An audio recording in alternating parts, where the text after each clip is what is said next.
절에 있는 말씀입니다. 우리 찾아서 같이 한번 읽도록 하겠습니다. 시편 146편 5절 한 절입니다. 같이 읽습니다. 야곱의 하나님을 자기의 도움으로 삼으며 여호와 자기 하나님에게 자기의 소망을 두는 자는 복이 있도다. 기도하겠습니다. 아버지 하나님 감사합니다. 저희들을 사랑하셔서 이 시간까지 인도하시고 주님 전에서 예배를 드립니다. 신령과 진정으로 예배할 때 저희들을 찾아오신다고 약속하신 아버지 하나님, 저희들의 찬양과 기도와 말씀이 하나님을 만나는 복된 시간 되게 하여 주시옵소서. 각 삶의 현장에서 많은 일들이 있었습니다. 그러나 오로지 주님 바라보며 믿음으로 나왔습니다. 저들의 아픔과 고통 가운데 주님이 함께 하시고 사랑의 손길, 전능하신 손길 감싸시고 이제는 주님이 주시는 위로와 평안을 맛보는 귀한 시간 되게 하여 주시옵소서. 예수님의 이름으로 기도했습니다. 아멘.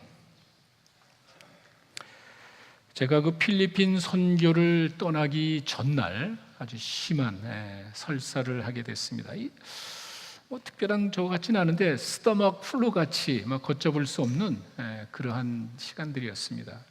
아침부터 너무 이게 심해서 오후쯤 되니까 걱정이 됩니다. 내일 떠나야 되는데 아무래도 제 생각에 떠날 수 있을 것 같지가 않아서 대한항공에 연락을 했습니다. 되게 하루라도 연기할 수 있는지 리스케줄을 좀 해달라고 얘기했는데 안 된다고 연락이 왔습니다. 저희 집사람 티켓을 마일리지로 했는데 이제 그 자리가 없는 거예요. 뭐 할 수 없이 그냥 가야죠. 제가 이렇게 뭐 연기하려는 것은 다른 것이 아니라 도와주러 가는데 사실 가가지고 이렇게 부담을 줄 수도 있죠. 민폐를 끼칠 수가 있죠. 제가 하여튼 그런 거를 염려해서 이제 좀 연기할까 했는데 안 됐습니다. 그래서 하여간 그 다음날 이른 새벽에 아침에 이제 공항으로 인천으로 나갔습니다. 설사역을 먹기는 했지만 아직도 좀 불안하고 이제 그 앞에 체크인을 하고 이제 게이트에 간 다음에 아무래도 좀 갈증이 심해서 제가 좀 물을 좀 사 먹으려고 우리 집사람 놔두고 물을 찾으러 다니는데 제가 한 가지 깨달은 게 있어요. 청사 바깥에서는요 컨비니언스 스토어, 그 편의점이 많아가지고 뭐 껌도 사고 물도 사고 하는데 그 안에 들어가면은요, 야, 그 바를 월 하나 살 데가 없어. 그냥 화장품 이런 인삼 종류 파는 건 많은데 물 한 병 파는 데가 없는 거예요. 정신없이 헤매다가 갑자기 정신을 잃은 거예요. 다리에 힘이 쭉 빠지고 그 자리에 그냥 털썩 주저앉았습니다. 아무것도 보이지 않습니다. 얼마 정도 시간이 지나고 난 다음에 겨우 일어나서 이제 물을 사다가 물을 좀 마시고 겨우 비행기를 탔습니다. 제 생각에 가만히 보니까 좀 지쳤던 것 같아요. 그 전에도 이렇게 선교지를 돌아다니면서 이제 그 떠나기 전날 이제 누가 식사 대접을 하는데 제가 매운 거를 이제 못 먹거든요. 근데 너무 맛있으니까 지친 데다가 그 매운 음식을 먹은 게 아마 그런 것 아닌가 싶고 다른 이유는 없습니다. 그래서 하여간 이렇게 심하게 설사를 하고 떠날 때도 비행기 타면서도 불안하죠. 비행기 안에 타가지고 밥도 하루 종일 이틀 동안 못 먹었는데 대한항공 그 좋은 음식도 먹지도 못하면서 그냥 움직이면은 이렇게 할까봐 하여간 꼼짝 못하고 하여간 그러고 이제 필리핀으로 들어갔습니다. 근데 가기 전에 제가 박 목사님한테 연락을 했죠. 이런 상황을 대충 설명하고 기도를 좀 해달라고. 우리 박 목사님이 그래요. 목사님 걱정하지 마세요. 우리가 정말 매일 새벽 기도 또 많은 성도들이 목사님 위해서 기도하고 있습니다. 그런데 저를 위해서 기도해 주신다는 그 많은 성도님들의 그 생각이 머릿속에 탁 떠오르면서 얼마나 큰 위로가 되는지 모르겠어요. 그때 제가 하나 깨달은 게 있습니다. 제가 지난 2주 동안에 저희 목자들에게 이야기를 했는데 깨달은 게 뭐냐면요, 우리가 남을 위해서 기도한다는 것, 중보 기도죠. 남을 위해서 중보 기도한다는 것이 뭐냐면 아픈 사람, 어려운 환경에 있는 사람들을 위해서 기도할 때는 물론 치유가 목적이죠. 그건 하나님이 하시는 거예요. 우리는 중보하는 거예요. 여러분 꼭 기억하세요. 우리가 그렇게 아픈 사람, 어려운 환경에 있는 사람을 위해서 기도한다고 했을 때는요, 물론 그것이 근본 목표죠. 그러나 그건 하나님이 하시는 거고 우리는 중보하는 겁니다. 그 말의 의미가 뭐냐면 나는 당신과 하나입니다. 그거 같아요. 여러분들 내가 기도해 줄게, 내가 기도할게요 라고 하는 그 말은요, 내가 당신과 하나가 되기를 원합니다. 내가 당신의 아픔에 동참하기를 원합니다. 그거더라고요. 그게 얼마나 힘이 되는지 몰라요. 고치는 건 하나님이 하시는 거예요. 우리는 중보하는 거예요. 그러면서 그 중보의 의미가 뭔가 생각하니까 그 사람의 아픔에 동참하는 거, 내가 당신과 하나가 되겠습니다. 그것이 저에게 얼마나 큰 힘과 위로가 되는지 모릅니다. 하여간 그런 그 조마조마한 마음을 가지고 필리핀에 도착을 했는데, 뭐 엎친 데 덮친 격이라고, 그때가 필리핀의 1년 중 가장 더운 때예요. 이건 뭐 제가 가장 추운 우크라이나에서 떠나가지고 왔는데 가장 더운 시기에 필리핀에 들어간 겁니다. 몸도 안 좋잖아요. 뭐 비행기 내리자마자 그 후덥지근한 그 공기가 확 덮치는데 가만히 있어도 진땀이 주룩주룩 흐르고 그런 날씨예요. 저는 정말 참 견디기 힘듭니다. 우리 집 사람은 굉장히 인조해하는 것 같은데 저는 그게 너무 힘들어요. 더워가지고 막 그다음 몸도 안 좋죠. 그러니 뭐 어떻겠어요. 참 신기한 게 제가 비행기를 내리면서부터 까맣게 잊어버렸어요. 그렇게 안 좋은 환경에서 몸이 불편하고 또 그런 뭐 덥고 진땀이 그냥 가만히 있어도 진땀이 흐르는 그런 날씨인데 제가 아프다는 사실을 까맣게 잊어버렸어요. 뭐 전혀 문제 없이, 전혀 불편함 없이 사역을 시작하고 마칠 때까지 아무 문제 없었어요. 혹시 여러분들 가운데 뭐 그럴 수도 있지, 뭐 우연일 수도 있죠. 제가 가끔 여러분들에게 말씀드리지만 삶의 현장에서 나타나는 일들은 여러분들이 해석하기에 달린 거예요. 여러분의 믿음에 달린 거예요. 우연일 수도 있죠. 내 몸이 많이 회복이 돼서 그냥 잊어버릴 수도 있고, 기도의 힘, 정말 하나님이 도와주신 거야. 이거는요, 여러분들의 선택이, 여러분들의 믿음이에요. 근데 저는 이런 일이 한두 번이 아닌데 정말 신기할 정도로 그 순간순간에 인도하신 그 하나님이 생각나는 거예요. 야, 이게 우연일 수는 없지. 제가 여러분 2주 전에 말씀드렸죠. 독일에서 그 일방 통행을 역주행하러 가다가 경찰차가 탁 나와서 차들을 막아주고 큰 위험을 막아준 게 어떻게 우연입니까?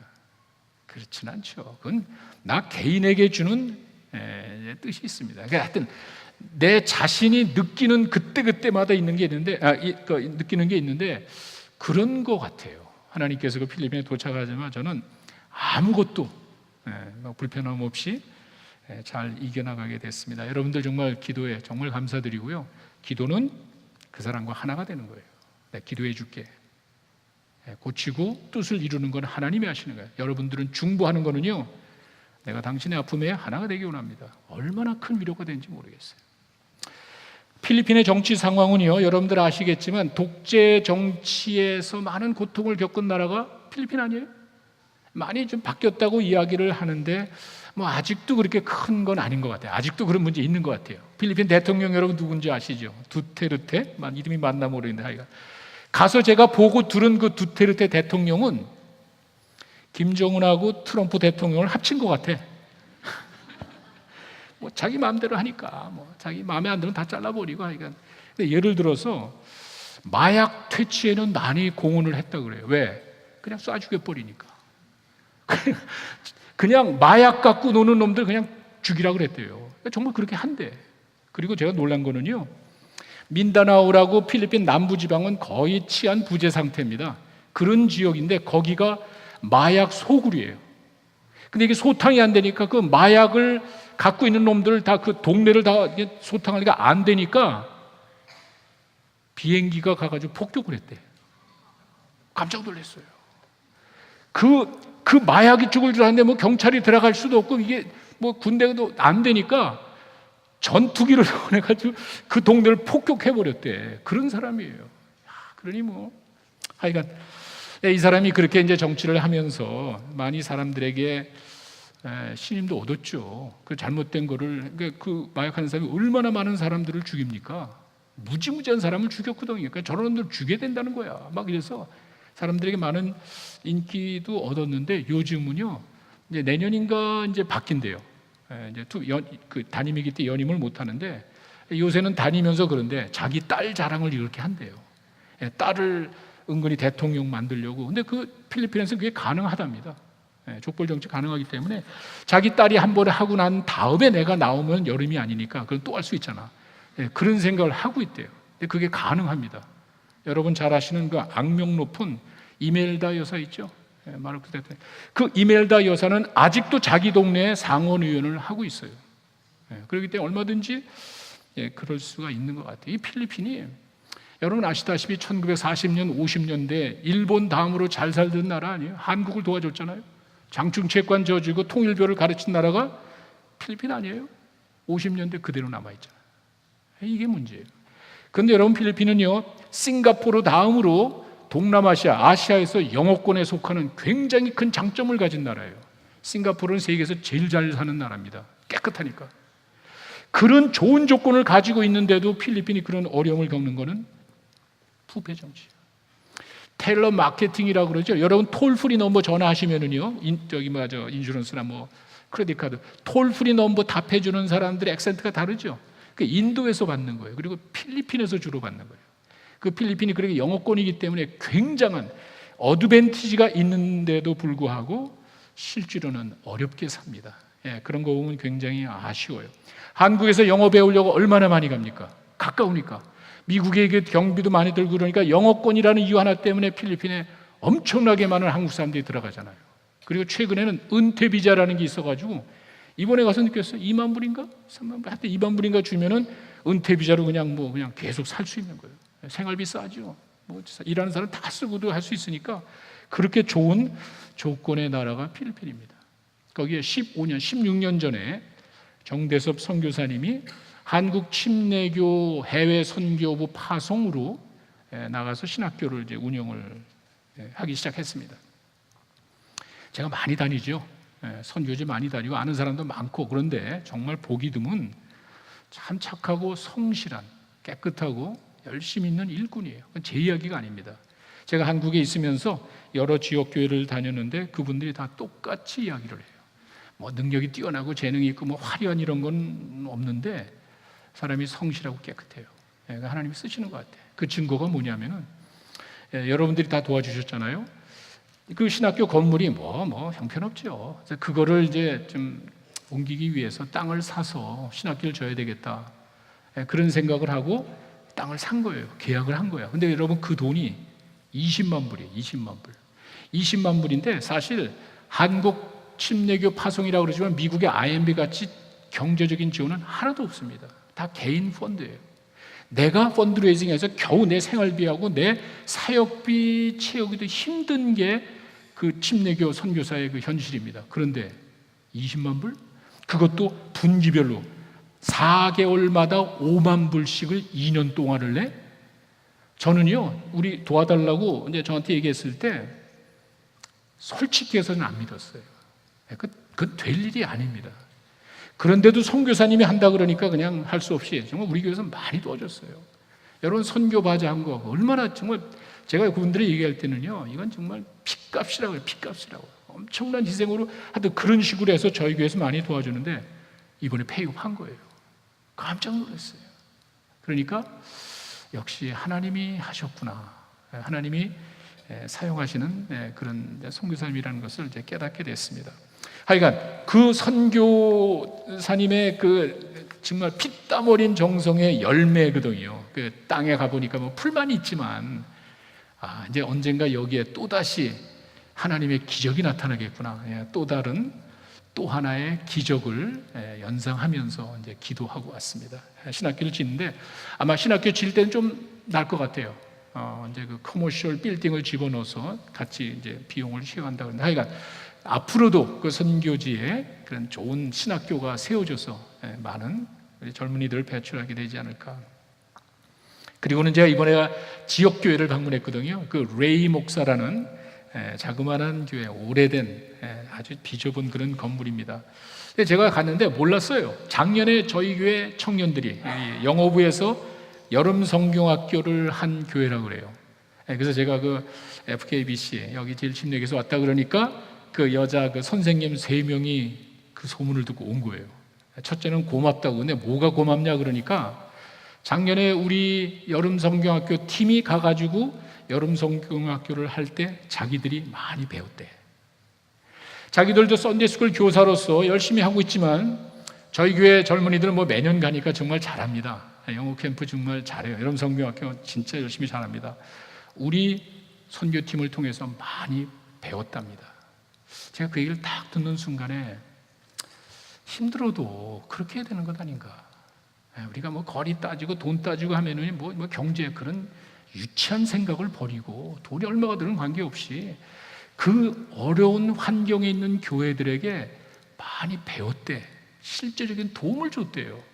제가 개인적으로 얼마나 참 감사한지 모르겠어요. 그러면서 포스터를 보여주면서 올해도 우리가 없지만 올해는 거기 안 갔죠. 하여튼 그 포스터에 보니까 100명을 예상한대. 근데 그 방이 요만하거든요. 집이 뭐 낡은 오래된 건물 옆에 집까지 빌려야 뭐. 근데 그 아이들이 필리핀 아이들이 한 100여 명이 모여서 여름 성경학교를 준비하는 거예요. 그래서 언제 또 오느냐고 젊은이들이 이제 기다리는.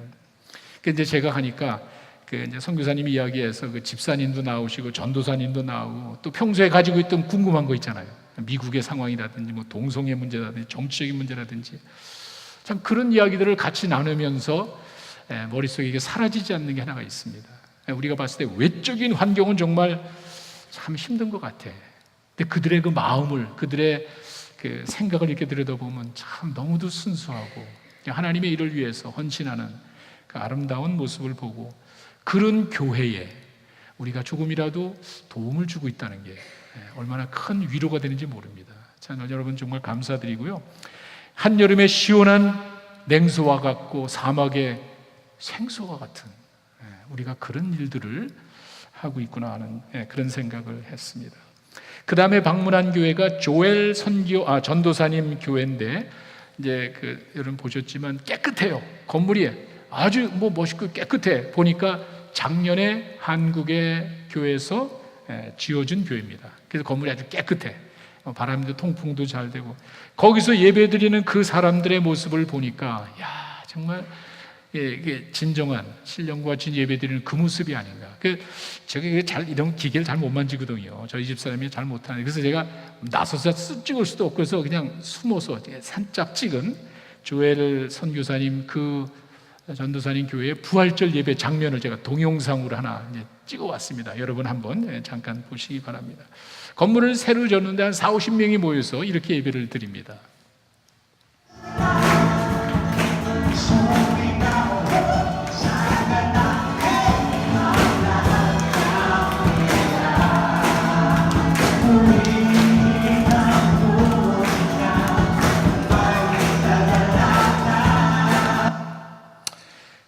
우리가 주님 앞에 나와서 마음을 들여서 주님은 우리 마음 중심을 보신다 그러잖아요. 정말 기쁨으로 감사함으로 하나님께 찬양하는 그 예배가 주님 얼마나 기뻐하실까. 하여튼 그런 생각이 들었습니다. 이제 영어권이기 때문에 제가 영어로 설교를 하면은 그 조엘 전도사님이 까달로고 이제 거기 필리핀 말로 이제 통역을 하는데 나이 드신 분들은 영어를 합니다. 다 알아들어요. 근데 어린아이들은 아직 학교에서 영어 배울 시간이 없으니까 그 아이들이 있어서 그 아이들을 위해서 까달록으로 또 이제 통역을 좀 해야 됩니다. 사실 대화는 하지만 영어 설교가 쉽지는 않거든요. 근데 제가 미국에서 영어 설교하면 미국 사람 잘 못 알아듣더라고. 근데 외국에 가면은 잘 알아듣는 것 같아. 아주 전혀 문제가 없어요. 제가 외국에서 영어를 배웠거든. 여기서 영어를 배웠으면 여기서 제대로 하겠지만 하여간 그렇지 않으면은요, 보세요. 제가 편하게 한국말로 하면은 누군가 영어로 그걸 번역을 하고요. 그 영어를 가지고 따갈로로 가야 돼. 여러분, 이렇게 언어가 한 3군데로 거치면은요, 번역이 반역이라 그러잖아. 전달이 안 되거든요. 하여간 전혀 문제 없이 하여간 말씀을 전하고 그 부활주일이거든요. 그 침례받는 그 성도들 함께 참 감동적인 예배를 드렸습니다. 근데 거기 예배 드리면서 제가 참 마음에 아직도 기억나는 것은 반가운 만남이 있었어요. 작년에 우리 팀이 가가지고 교회 건물 간단하게 지어주고 시간이 나는데 뭘 도와드릴까 그러니까 그 교회 전도사님이 맹인 홀로 사는 할머니가 있는데 그 집을 좀 고쳐달라 그래서 저희 팀이 갔잖아요. 그 할머니가 오신 거예요. 그 할머니가 작년에 왔던 그 청년들 교회 담임 목사님이 왔다 그러니까 예배를 참석한 거예요. 원래 참석하는데 절 만나러 오신 거예요. 근데 그 할머니를 딱 보는데 그 할머니는 맹인이라 못 보잖아요. 자기는 보지는 못하지만 자기가 있는 그 환경에 당신네 교회에서 와가지고 내 삶의 터전, 집이 아니라 사실은 그냥 사진 나왔듯이 조그만한 방 하나 정도죠. 너무 고맙다고 그 할머니가 그 얘기를 하시는데, 야, 우리 청년들 수고 많았고 참 우리가 그런 일에 쓰임 받는다는 게, 근데 그게 아니라 제가 그 집을 한번 가봤습니다. 예배 마치고 난 다음에 그 할머니 집이 뭐 지저분 어렵다고 얘기했는데 한번 가봤어요. 깜짝 놀랐어요. 그 들어가는 입구가 이 통로, 우리 아까 집사람 거기 서 있는 게 그냥 서 있는 게 아니라, 저는요 이렇게 하면 이게 그러니까 빌딩하고 건물 사이 그냥 통로예요. 거긴 집 짓는 데가 아니에요. 근데 조그마한 통로에 어떻게 건축 자재를 갔나 모르겠어. 요만한 통로를 지나가니까 거기가 오물, 똥하고 오줌 옆집에서 쏟은 그 오물이 지나가는 길이에요. 무더운 날씨에 100도 가까운 날씨에 똥과 오줌이 흘러나가는 그곳에 그 할머니가 옆에 이렇게 방을 하나 해놓고 사는 거예요. 정말. 지금은 뭐 이제 깨끗하게 이제 앞에 건물이 이렇게 지어졌지만, 제가 그 모습을 보면서 참 무더운 날씨에 악취가 나고 더러 지저분한 아주 그냥 여러분 그 상상 못해, 그 찍을 수가 없어요. 미안해가지고 그 똥 오줌물이 나가는 그 길목에 조그만한 옆에 그 맹인 할머니가 사시는데, 그 할머니가 하여튼 고맙다고, 자기 보지는 못하지만 지금 편하게 잘 지내고 있다는 그 말을 듣는 순간, 힘들어도 우리가 그런 일을 통해서 사람들에게 도움이 되고 또 하나님 기쁘시게 하는 사역이 얼마나 감사한가. 하여튼 그런 감동을 받았습니다. 그리고 이제 그 부활주일 예배를 마치고 이제 또 다른 데 또 교회 가자 그래서 부활주일 오후 예배에 참석하려고 1시간 반 이상 되는, 저희가 남쪽인데 마닐라 시내를 거쳐서 이제 그 교회로 갔습니다. 마닐라 항구 근처인데, 항구에 뭐 아름답죠. 뭐 이런 데 무슨 교회가 있나 싶을 정도야. 마닐라 항구를 지나갔는데 뭐 미 대사관이 딱 있더라고. 미 대사관은 항상 좋은 자리 있잖아요. 뭐 기가 막힌 뭐 화려한 곳에. 그런데 그 대사관을 지나서 다리를 건너니까 전혀 다른 세상이에요. 아까 여러분 보셨던 쓰레기 하치장이에요. 여러분 옛날에 우리 한국의 그 서울 난지도 기억나시죠? 그건 비교가 안 됩니다. 필리핀 전체 쓰레기를 그 항구에 몰아다가 항구에서 싣고 나가는 거예요. 그런데 그 쓰레기 하치장 그걸 지나가는데 정말 막 그 냄새와 그 모습이 제가 상상을 초월해요. 그걸 뚫고 들어가니까 그 안에 밀접되어 있는 막 바글바글한 그 밀집된 그 전깃줄, 저는 이게 무슨 집더미가 있는 줄 알았어요. 차 타고 가는데 뭐 위에 전깃줄이 뭐 이렇게 보니까 전깃줄이에요. 그리고 그때 보니까 벌집 같은 거 다다다다 붙은 게 뭔가 보니까 그 두꺼비 집이에요. 각 집마다 계량기 두꺼비 집이에요. 야, 불이 안 나는 게 다행이죠. 불 났대요. 불이 나가지고 다 타고 그 교회 렉 목사님 교회 앞에까지 온 뭐 판잣집이니까 한번 뭐 큰 화재가 일어난 적, 그래도 할 수 없어요. 그렇게라도 해야 전기를 쓸 수 있으니까. 그 쓰레기 하치장 속에서도 먹을 걸 찾아서 음식을 만들어 파는 사람도 있어요. 그런 지역에 이제 교회가 하나가 있습니다.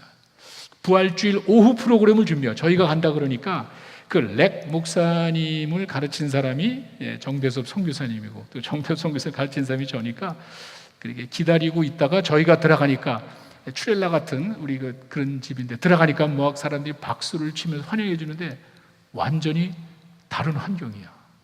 그분들이 그렇게 모여가지고 환영하면서 우리를 기다린 거예요. 그리고 앞에다가 그 에그 헌트 하는 그 에그 장식을 한 8개 정도를 쫙 해놨는데 얼마나 정성껏 준비했나 모르겠어요. 그리고 저희한테 어떤 게 제일 잘했는지 점수를 매겨달래. 시상을 한다고.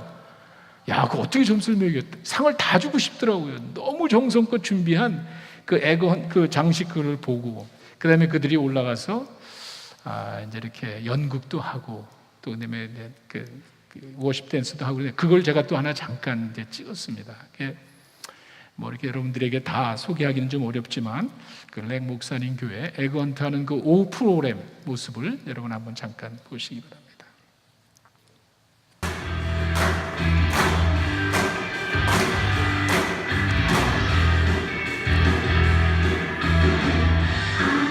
이제 여러 팀이 나와서 저렇게 이제 공연을 합니다.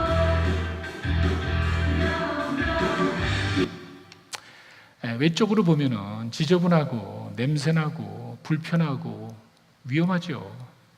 그러나 그 안에는 저렇게 주님 사랑하는 자들이 전혀 다른 모습으로 예배를 드리고 있는 거예요. 야, 정말 참된 행복이 뭔가. 환경의 어려움도 분명히 이겨나갈 수가 있구나. 꿈 같은 시간이었습니다. 제가 그렇게 필리핀을 이렇게 많이 다녔는데 한 7, 8년 됐는데 하여간 저렇게 개교에 다니면서 실제로 사역하는 모습을 본 거는 이제 처음인 것 같아요. 가는 곳마다 그분들이 그렇게 감사의 마음을 표하고 참 아름다운 그런 모습을 사역하는 걸 봤을 때 천사구나. 천사라는 무슨 신학적인 걸 설명하려는 게 아니에요. 뭐 이블 스피릿 이게 아니라 그냥 우리들이 그냥 천사 같은 사람 하면은 여러분 그냥 깨끗하고 순수한 그 사람들을 생각하듯이 저 사람들이 정말 천사구나. 그래서 필리핀의 천사들은 한마디로 주님만으로 만족하며 사는 사람들이 아닌가 저는 그렇게 봅니다. 여러분 꼭 기억하십시오. 분명히 힘들고 어려운 환경이 있습니다. 다른 말로 해서 어렵고 불편하고 힘든 환경이 없는 게 아니고 모르는 게 아니에요. 어떤 분은 그렇게 하더라고요. 그 사람들은 그렇게 살았기 때문에 그런 힘든 걸 모른대. 그게 아니에요. 그 사람들은요, 우리랑 똑같이 다 가지고 있습니다. 여러분들이 가지고 있는 온라인 다 가지고 있어요. 모르는 게 아니에요. 그 청소년들의 친구들은요, 바로 옆에서 마약과 범죄에 쩌들어 사는 친구들이 있어요. 삶을 비관하면서 그런 정말 아무런 소망이 없다고 자살하는 친구들도 있어요.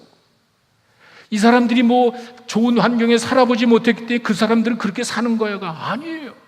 다 알고 있습니다. 다 접하고 있습니다. 어려운 환경도 알고 있고 그런 환경이 좋다는 걸 왜 모르겠어요. 그러나 그들은 절대로 환경을 탓하지 않습니다. 전 그걸 봤어요. 그 만나는 청년들이나 그 목사님, 목회자들이나 그 교인들 가운데 모습 가운데 그런 우리같이 환경에 불평하고 원망하는 모습이 없어요. 왜 그렇죠? 저는 그 답을 사도 바울의 간증 속에 고백 속에서 찾았습니다. 빌립보서 4장 11절에서 13절에 가시면은요, 사도 바울이 여러분 다 아시는 내용이에요. 내가 궁핍함으로 말하는 것이 아니야. 내가 어떠한 형편에서든지 나는 자족하기를 배웠어요. 여러분 잘 기억하세요. 좋고 나쁜 게 아니에요. 환경을 탓하는 게 아니에요. 내가 있든지 없든지 어떤 상황에서도 내가 만족하는 걸 배웠대. 내가 비천에 아주 그냥 째지게 가라는 비천에 처할 줄도 알고 풍부에 처할 줄도 알고 모든 일에 배부름과 배고픔과 풍부함과 궁핍에도 일체의 비결을 배웠대. 답이 뭐죠? 13절이에요. 우리 같이 한번 읽겠습니다. 내게 능력 주시는 자 안에서 내가 모든 것을 할 수 있냐. 바로 그거예요. 이 사람들이 환경을 바라보면은요, 내 친구들이 지금 마약과 범죄에 쩌들려 있습니다. 그걸 모르고 사는 게 아니에요. 내가 조그만 눈 돌리면은요, 자기들에게도 그런 기회가 있습니다. 마약을 갖다 팔면 돈 벌 수가 있고요, 도둑질하고 거짓말 하면은요, 잘 사는 길이 있단 말이에요. 왜 모르겠어요? 그리고 그냥 너무 환경을 탓하면서 그냥 막 생명을 끊는 있어요. 그렇게 안 하잖아요. 어떤 상황이든지 그 환경이 중요한 게 오늘 나에게 그런 행복하고 나에게 기쁨을 줬던 환경이 내일 바뀔 수 있잖아요. 내 환경을 바라보는 사람들의 삶을 여러분이 아시잖아요. 그 많은 것 가지고 세상에 누릴 것 다 누리면서 만족하지 못하면서 비관하는 사람이 있잖아요. 환경이 아니에요. 우리가 그런 것들은 정말 겸허하게 받아들여야 될 것 같아요. 절대로 속지 마십시오. 여러분의 환경이 여러분을 기쁘게 해주는 게 아니에요. 사탄의 전략이에요.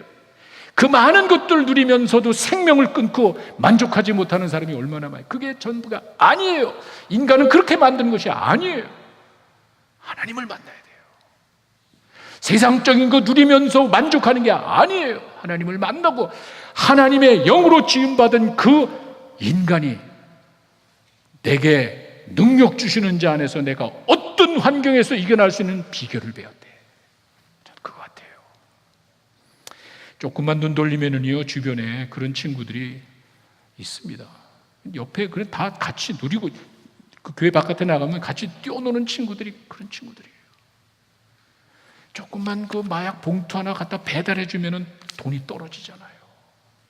저놈 새끼 그냥 확 이렇게 해버리면은 돈 벌잖아요. 그렇게 사는 사람들이 옆에 있단 말이에요. 이들의 마음속에는 주님이 계시니까.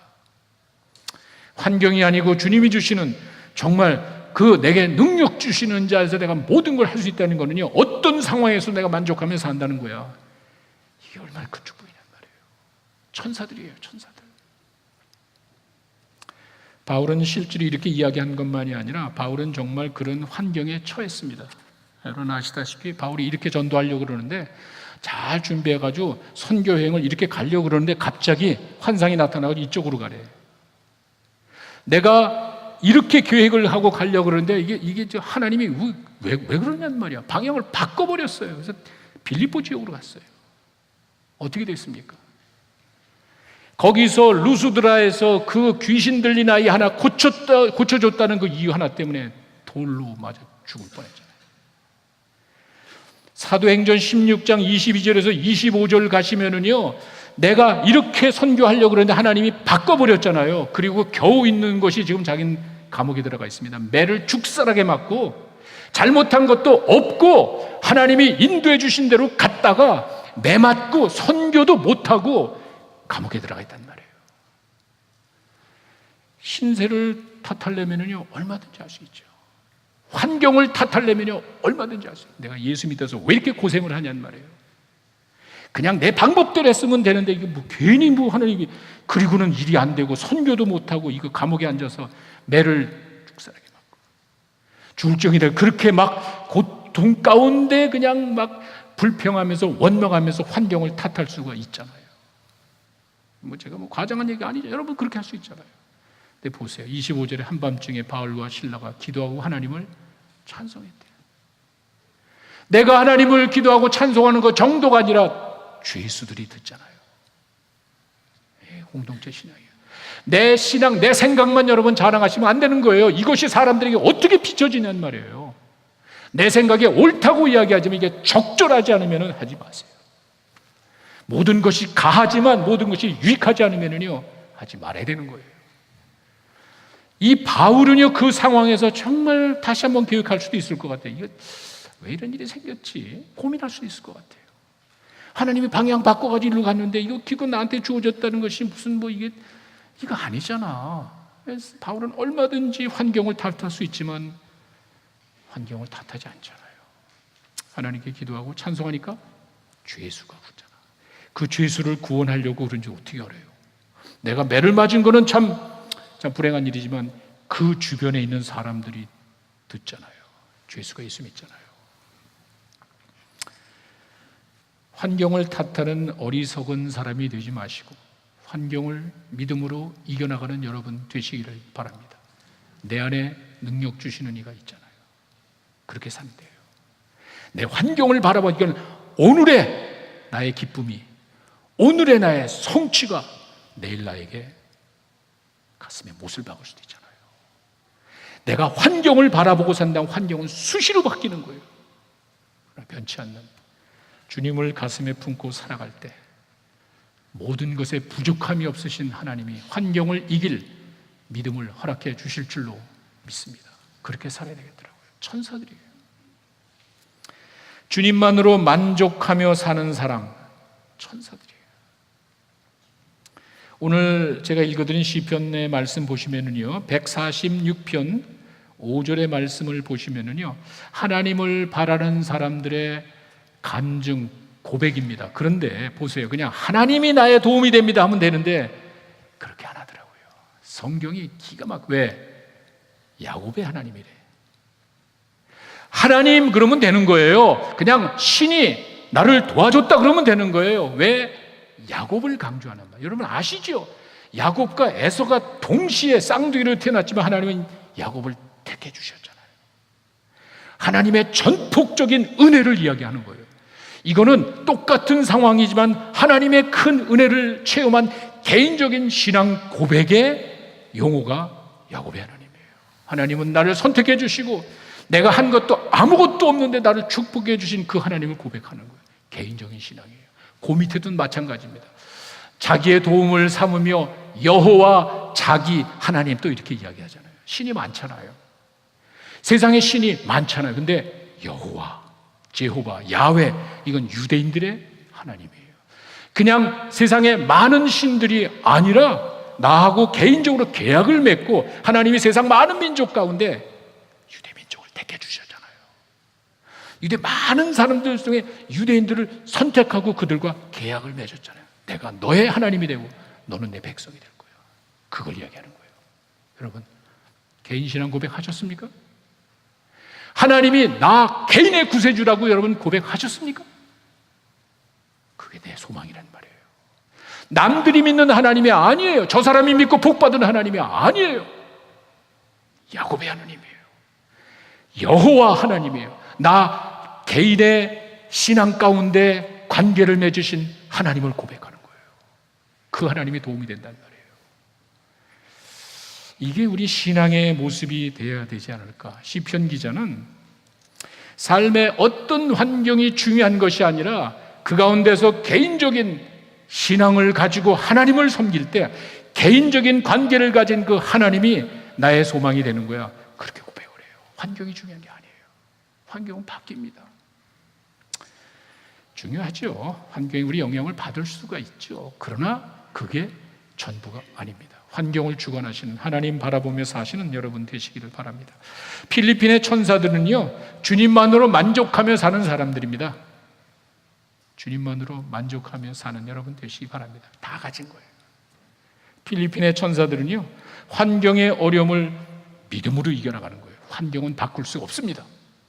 여러분이 어떤 상황이 올지는 아무도 인간이 바꿀 수는 없습니다. 그러나 그 환경을 이길 믿음 주시는 하나님을 믿고 나가는 여러분 되시기 바랍니다. 그게 진짜 신앙 아니에요. 필리핀의 천사들이 그거 같아요. 내 눈에 보이는 거 왜 모르겠어요. 남들이 살아가는 모습, 그 5분도 안 돼서 다리 건너가니까 그 화려한 마닐라의 그 아름다운 세계가 눈앞에 보이는데 왜 모르겠어요. 몰라서 그러는 게 아니에요. 다 압니다. 이들의 마음속에 주님이 계신 거예요. 필리핀의 천사들은 자신들의 소망이 오로지 하나님께만 있습니다. 개인 신앙 고백에 개인 관계 가운데 임하시는 그 하나님을 믿고 사는 거예요. 사랑하는 성도 여러분, 주님밖에 없습니다. 나의 도움은 주님밖에 없습니다. 주님 사랑해요. 온 마음과 정성 다해 주님 사랑합니다 라는 신앙 고백 가운데 주님이 여러분들의 삶을 인도해 주실 줄로 믿습니다. 우리 잠깐 기도하겠습니다.